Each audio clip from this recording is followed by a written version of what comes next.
I've been a prisoner of the perfect sentence for 3 years. Every time I open my mouth to speak, my brain turns into a library. I'm searching through aisles of conjugation charts, checking the Dewey Decimal System for the correct preposition. And by the time I find the word, the conversation is over. The person has walked away. So, I'm doing something that would make my high school language teacher scream. I'm quitting. No more subject-verb agreement drills. No more subjunctive worksheets. For the next 30 days, I am deleting grammar from my life. If I don't know the rule, I'm not allowed to look it up. I'm going to see if you can actually absorb a language, or if I'm just going to end up sounding like a broken GPS. It's day 3, and I feel naked. It's like trying to build a house without a blueprint. I'm listening to podcasts in target language for 4 hours a day, and my brain is screaming at me to pause and look up why they used that specific tense, but I can't. I have to just let the sound wash over me. There's a strange anxiety that comes with this. We've been taught that grammar is the foundation. Without it, we're told we're just building on sand.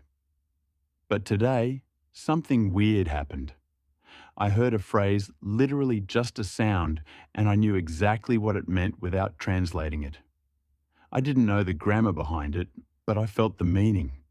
It was like seeing a color for the first time instead of reading its hex code. Why are we so obsessed with rules? In the 1970s, linguist Stephen Krashen proposed something radical: acquisition versus learning.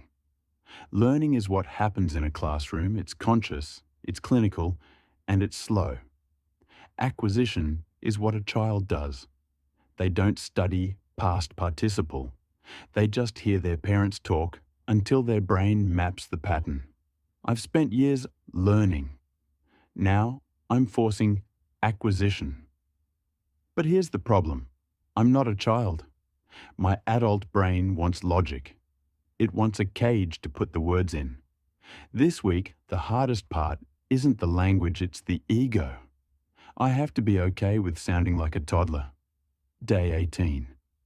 I'm in a conversation with Bella. Usually, I'd be sweating, trying to remember if this verb is irregular.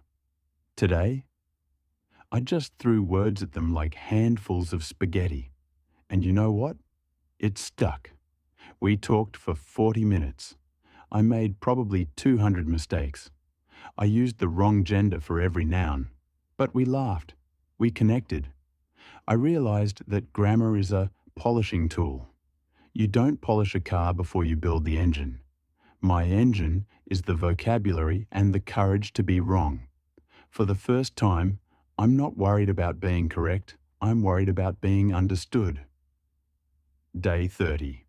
The final test. I'm going into this challenge with zero preparation. No notes, no grammar cheat sheets in my pocket. Just 30 days of pure, unadulterated input. Look at my face there. I'm not calculating anymore. I'm responding.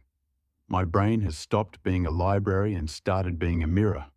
I'm reflecting the sounds I've heard over the last month. It isn't perfect, it's far from it, but it's alive. So can you learn a language without grammar? No. Eventually, you need the rules to reach a professional level. But can you start a language without grammar? Absolutely. In fact, I think you should. By stopping the study, I started the speaking. I broke the paralysis. My 30-day fast didn't make me a scholar, but it made me a communicator. And at the end of the day, isn't that why we talk in the first place? To be heard, not to be graded.